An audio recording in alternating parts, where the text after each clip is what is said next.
सुप्रभात प्यारे बच्चों, मैं आपका हिंदी अध्यापक विनीत पांडे आज आप सभी के लिए आपकी क्षितिज पुस्तक क्षितिज से काव्य खंड का दूसरा पाठ वाक लेकर उपस्थित हूँ, जिसके रचनाकार ललदेद हैं। बच्चों, आपने पहला वाक पढ़ लिया है। आइए अब दूसरे वाक का अर्थ बताते हैं आपको। खा खाकर कुछ पाएगा नहीं, ना खाकर बनेगा अहंकारी। सम खा तभी होगा संभावी, खुलेगी सांकल बंद द्वार की।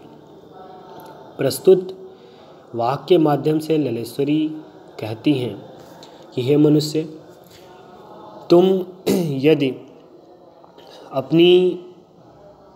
यदि अत्यधिक किसी कार्य को इस संसार की मोह माया भोग लिप्सा में अत्यधिक पड़ जाते हो तो कोई लाभ नहीं होगा, सब व्यर्थ होगा। और यदि तुम इनसे दूर हटकर सन्यासी बन जाते हो, पूरी तरह से अपनी इंद्रियों का निग्रह कर लेते हो, तो तुम अहंकारी हो जाओगे, है ना। कभी कहता है कि अगर तुम संसार की भोग विलासिता में लिप्त हो जाओगे तो तुम क्या हो जाओगे? बेकार हो जाओगे, तुम्हें कोई लाभ नहीं मिलेगा, तुम आलसी हो जाओगे। और यदि तुम इंद्रियों को अपने वश में कर लेते हो, संसार की विषय वस्तु से तुम्हें कोई मतलब नहीं है, तुम सन्यासी बन जाते हो, तो हो सकता है कि तुम्हें अहंकार हो जाए। इसलिए तुम्हें समभावी होना चाहिए, तुम्हें अपनी इंद्रियों को वश में करके समभाव होना चाहिए, ना अत्यधिक किसी वस्तु के भोग विलास में लिप्त होना चाहिए और ना ही उससे बहुत दूर होना चाहिए।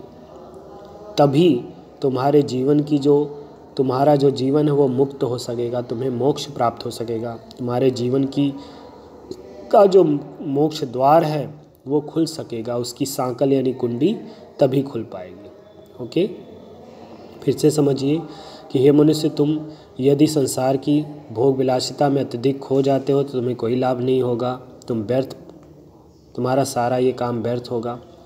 यदि तुम इनसे दूर भागते हो, संत बन जाते हो, सन्यासी, तो हो सकता है तुम्हें अहंकार हो जाए।